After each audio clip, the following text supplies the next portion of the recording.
ನವರಾತ್ರಿಯ 4ನೇ ದಿನದ ಶುಭಾಶಯಗಳು. 4ನೇ ದಿನದಲ್ಲಿ ಕೂಷ್ಮಾಂಡ ದೇವಿಯು ಬರುತ್ತಾರೆ. ಒಂದಾನೊಂದು ಕಾಲದಲ್ಲಿ ಇಡೀ ಬ್ರಹ್ಮಾಂಡ, ಜೀವ ಜಗತ್ತು, ವಿಶ್ವ ಏನೂ ಇರುವುದಿಲ್ಲ. ಆ ಒಂದು ತಾಯಿಯ, ಕೂಷ್ಮಾಂಡ ದೇವಿ ತಾಯಿಯ ಕಿರುನಗೆಯಿಂದ ಇಡೀ ಜೀವ ಜಗತ್ತೆಲ್ಲ ಸೃಷ್ಟಿಯಾಯಿತು ಎಂಬುದರ ಕಥೆ ಇದೆ. ಕೂಷ್ಮಾಂಡ ಎಂಬುದು ಸಂಸ್ಕೃತ ಪದದಲ್ಲಿದೆ.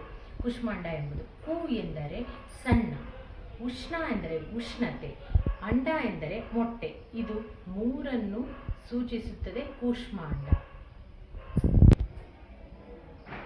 ಈಕೆ ಈ ಒಂದು ಬ್ರಹ್ಮಾಂಡವನ್ನು ಸೃಷ್ಟಿಸಿ ಈ ಇಡೀ ವಿಶ್ವಕ್ಕೆ ಕಾರಣಕರ್ತಳಾಗಿದ್ದಾಳೆ. ಇವಳು ಒಂದು ಸಣ್ಣ ನಗುವಿಂದ ಈ ಇಡೀ ಬ್ರಹ್ಮಾಂಡವನ್ನೇ ಸೃಷ್ಟಿಸುತ್ತಾಳೆ ಎಂದು ಹೇಳುತ್ತಾರೆ. ಈಕೆಯ ಎಡನೇತ್ರದಿಂದ ಮತ್ತು ಬಲನೇತ್ರದಿಂದ ಮತ್ತು ಮಧ್ಯದ 3ನೇ ನೇತ್ರದಿಂದ 3 ಮಹಾಕಾಳಿ, ಮಹಾಲಕ್ಷ್ಮಿ, ಮಹಾಸರಸ್ವತಿಯನ್ನು ಸೃಷ್ಟಿಸುತ್ತಾಳೆ. ಈ ಮೂವರನ್ನು ಸೃಷ್ಟಿಸಿ ಈ ಮೂವರಿಗೆ ಬ್ರಹ್ಮ, ವಿಷ್ಣು, ಮಹೇಶ್ವರರನ್ನು ಸೃಷ್ಟಿಸುತ್ತಾಳೆ. ಇಡೀ ಜಗತ್ತನ್ನು ಸೃಷ್ಟಿಸಿದ ಇವಳಿಗೆ ನಾವೆಲ್ಲರೂ ಕೃತಜ್ಞತರಾಗಿರಬೇಕು.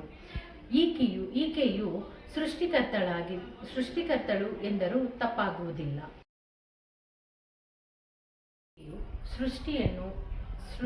ಇಡೀ ವಿಶ್ವವನ್ನು ಸೃಷ್ಟಿಸಿದ ನಂತರ ಸೂರ್ಯನ ಮಧ್ಯಭಾಗದಲ್ಲಿ ಹೋಗಿ ಕುಳಿತು ಬಿಡುತ್ತಾಳೆ.